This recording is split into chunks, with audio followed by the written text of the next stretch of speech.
70 points. 7. It's been 1 week. I still can't get over that. Listen, we are the Miami Dolphins. All right, we ain't here to play. The curse has been broken, and we are here to stomp. No mercy. All right. It's a new week. From here on out, it's business. You understand me? We ain't playing games. Don't come to Miami thinking you're going to be swimming around in a little puddle, splashing around like a little bitch. It's game time, baby. And this week, who do we got? What is it? I can't remember. Oh, yeah. It's bison meat, Billy Boy Bills. I'm going to be grilling bison this Sunday in honor of what in God's good green earth we're going to be doing to that godforsaken team today. Ladies and gentlemen, welcome back and good morning. Another beautiful day here on earth. Another beautiful day to watch some NFL football, some Miami football. It's the Buffalo Billies this week, y'all. All right. Look, Josh Allen is Josh Allen. All right. People overhype this dude all the time. I'm not afraid of his passing game. What annoys me every year when we play this dude is he'll read his first read, his second read, and halfway through that second read, woo!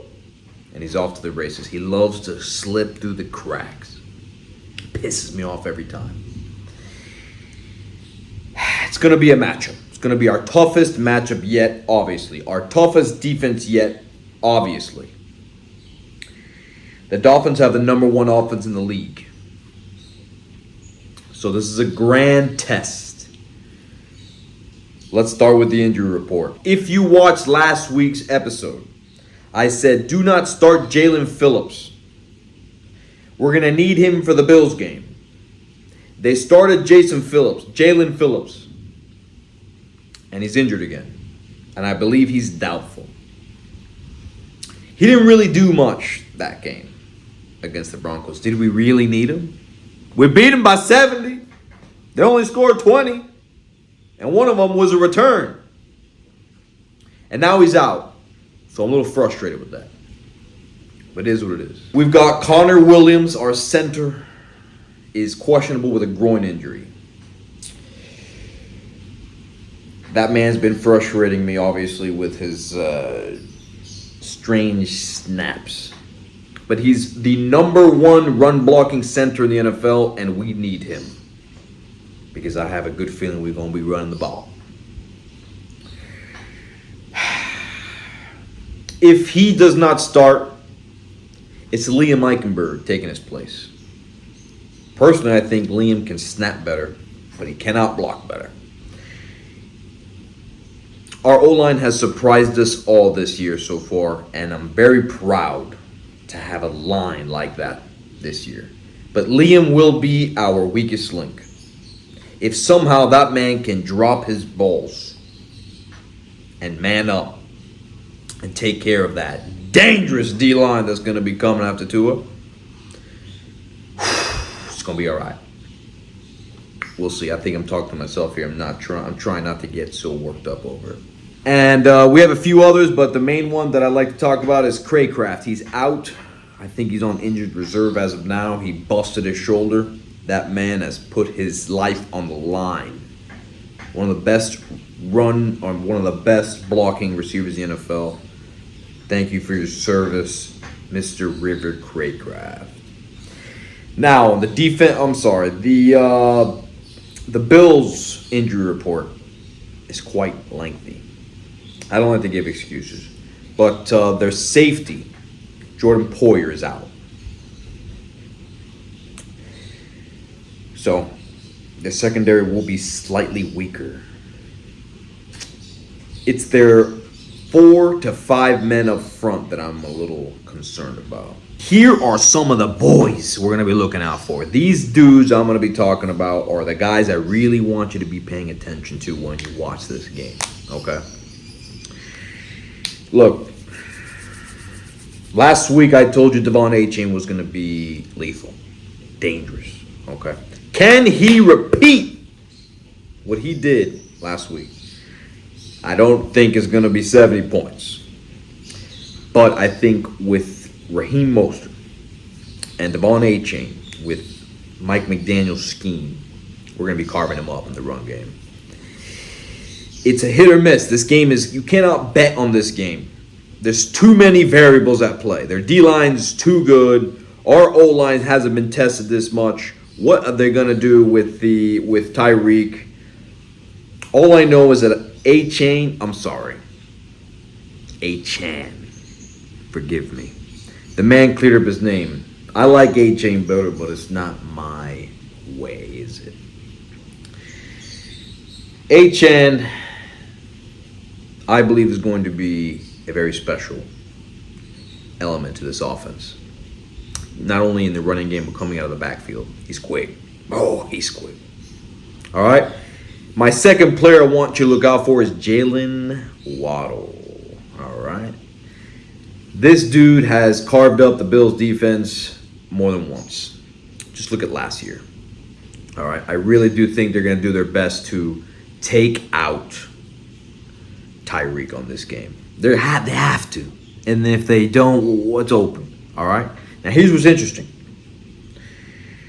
With Craycraft out, we had and Ezukama also out. We had to elevate a very interesting receiver, Robbie Chosen, the only other speedster and anything compared to Tyreek and Waddle.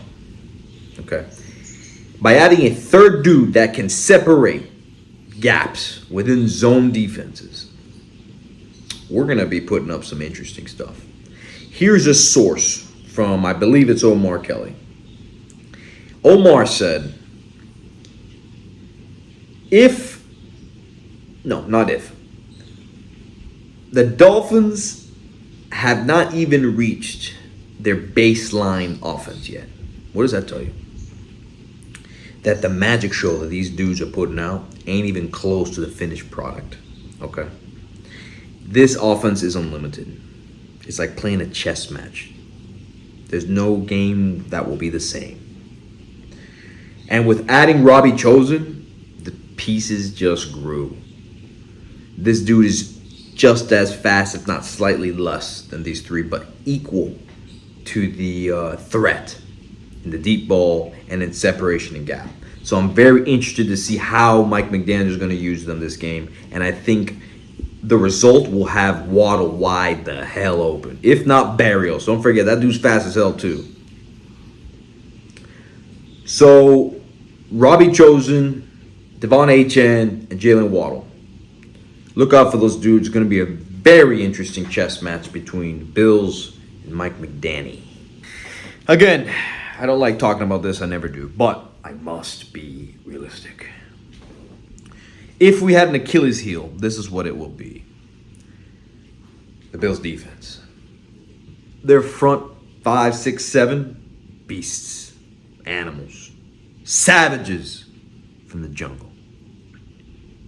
I believe our O-line will hold them, but they ain't going to be easy, especially if Connor Williams is out, our center. The Bills run a nickel defense, okay, because they trust their up front so much to get that pressure that they'll stay in nickel. Now, our offense forces defenses to come out of the nickel, so it's going to be interesting how they adjust, okay? This is why I think the running game with A-Chan and Mostert, but A-Chan being so fresh and young, I think is going to have a more of an opportunity.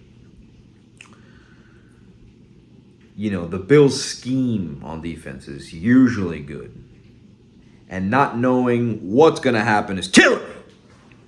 But at the end of the day, I think we will triumph. As usual. Remember, this is business this year. Anytime you walk into work, anytime you walk to the grocery store, okay, walk with your head up high and your chest out. Because you're a Dolphins fan now. You're a Dolphins fan and we're good now. We're respected now. Feels good, don't it? So, with my prediction for this game, ladies and gentlemen, I believe it's gonna be tight, and I think this game will shoot the 30s. It's a hard one to predict. I think it'll be 31-38.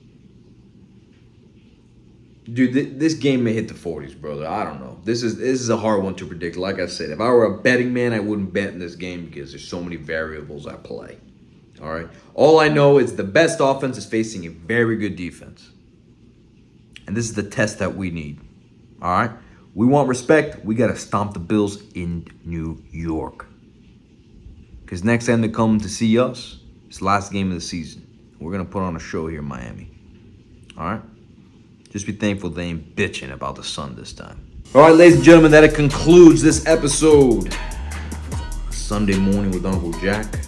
Make sure to like and subscribe, share with your friends and family so we can all get hyped and know what we're talking about and know what to look for when we enter these games. Someone asks you a question, now you know. Now you got something to say. And you can always depend on your favorite uncle. Remember what this crown represents, y'all. Enjoy the journey. It's gonna be a great one. Peace, love.